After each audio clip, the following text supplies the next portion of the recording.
A.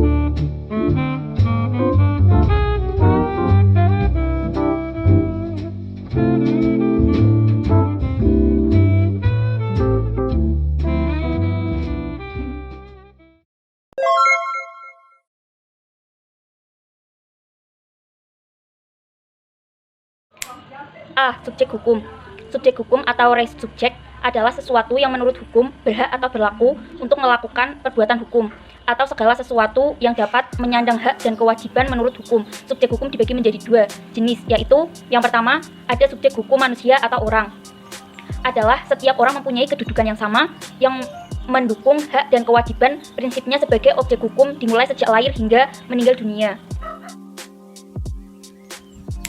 Ada juga golongan manusia yang tidak dapat menjadi subjek hukum karena tidak cakap dalam melakukan perbuatan hukum atau miserabilis, yaitu yang pertama adalah anak yang masih di bawah umur, belum dewasa atau belum menikah. Yang kedua yaitu orang yang berada dalam pengampuan, yaitu orang-orang yang sakit ingatan atau lupa ingatan atau yang lainnya, pemabuk dan pemboros.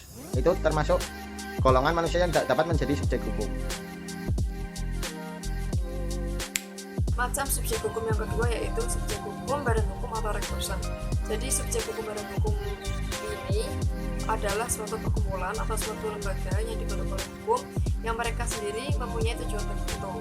Nah, sebagai subjek hukum, badan hukum ini mempunyai syarat-syarat tertentu yang dibentuk oleh hukum, yaitu teori kekayaan yang mempunyai tujuan untuk yang pertama memiliki kekayaan yang terpisah dari kekayaan anggotanya, lalu yang kedua yaitu hak dan kewajiban badan hukum terpisah dari hak dan kewajiban para anggota.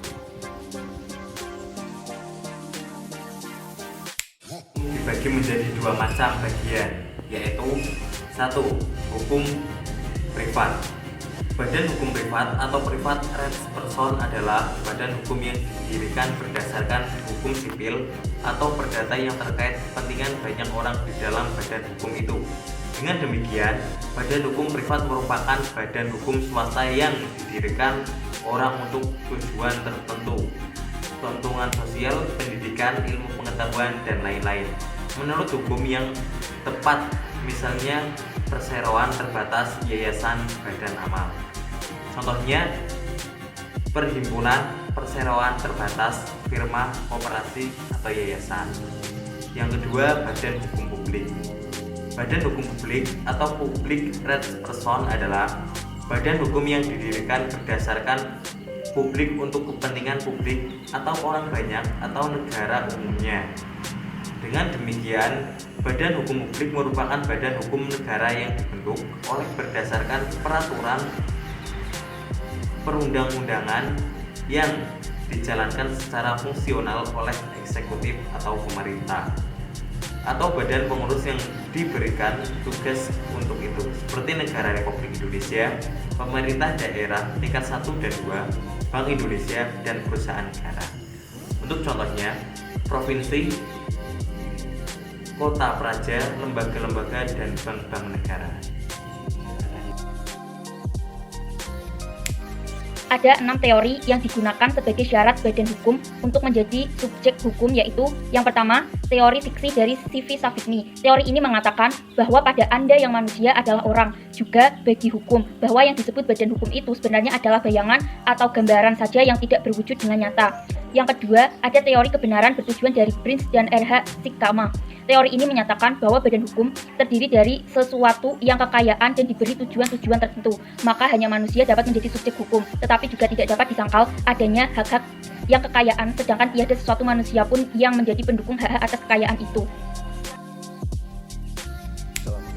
Yang ketiga yaitu teori organ dari Otto van Bergen. Teori ini menyarankan bahwa badan hukum adalah suatu yang nyata dan kehendak sendiri. Ia juga mempunyai kepribadiannya sendiri. Badan hukum seperti manusia yaitu yang benar-benar menjelma dalam pergerakan hukum, yaitu Van Lebegerecht Leben Senge. Badan hukum itu menjadi suatu verben personalized, yaitu suatu badan yang membentuk kehendaknya dengan perantara alat-alat, yaitu organen atau organ-organ badan itu. Misalnya seperti manusia yang tata suaranya dengan perantara mulutnya atau dengan perantaraan. Yang keempat yaitu teori kejayaan bersama dari Planiol dan Molegraph. Teori ini menyatakan bahwa pada badan hukum terdapat suatu kekayaan dari beberapa orang manusia atau bersama-sama dalam sekumpulan orang-orang. Ia adalah suatu kesatuan yang berdiri sendiri, mempunyai nama sendiri, dan dalam hubungan itu ia dapat mendukung hak, konsekuensi hak, dan kewajiban badan hukum itu pada hakikatnya hak kewajiban anggota bersama-sama, sehingga dinamakan teori kepunyaan kolektif. Menurut teori ini, badan hukum itu suatu konstruksi yuridis saja, karena badan hukum itu pada hakikatnya suatu yang abstrak. Teori yang kelima yaitu ajaran L-Dubit. Sesuai dengan ajarannya tentang fungsi sosial, maka di sini L-Dubit juga tidak mengakui adanya badan hukum, sama seperti ia tidak mengakui adanya hak subjek hukum. Yang ada hanyalah fungsi-fungsi sosial yang harus dilaksanakan, dan subjek hukum itu hanya manusia saja. Lalu yang keenam, teori keenam yaitu teori agents. Teori ini menyatakan bahwa badan hukum adalah suatu bau figur karena diperlukan dan dibolehkan oleh hukum demi untuk menjalankan hak dengan semacamnya.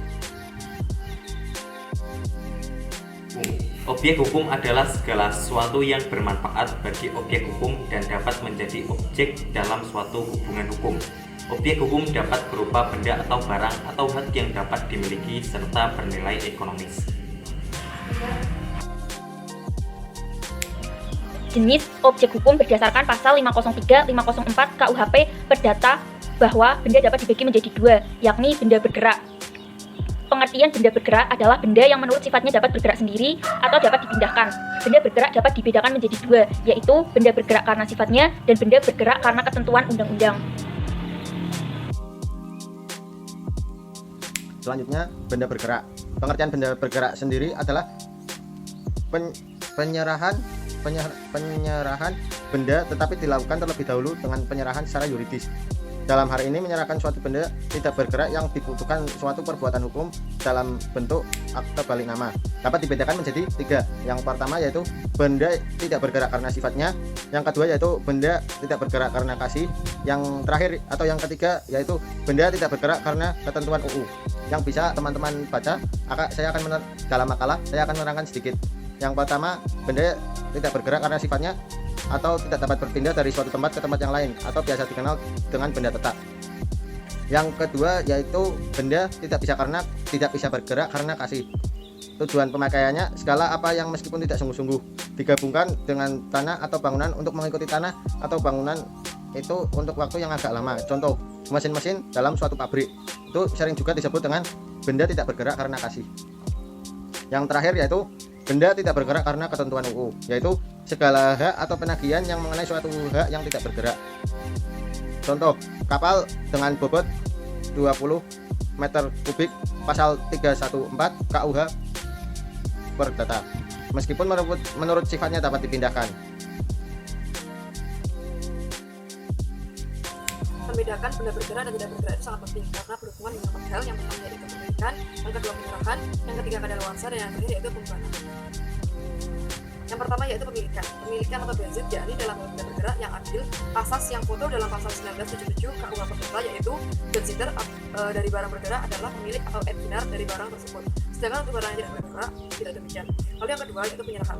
Penyerahan atau leverage yakni terhadap benda bergerak dapat dilakukan penyerahan secara nyata atau hand by hand atau bisa disebut dari tangan. Sedangkan untuk benda tidak bergerak dilakukan balik nama.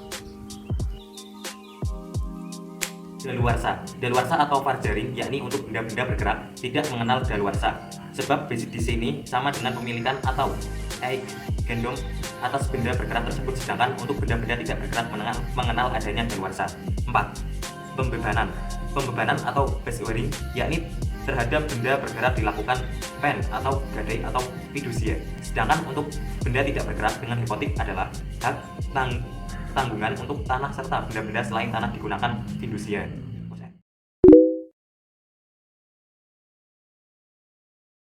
Sekian video penjelasan dari kelompok kami, kelompok 4 KID tentang subjek dan objek hukum.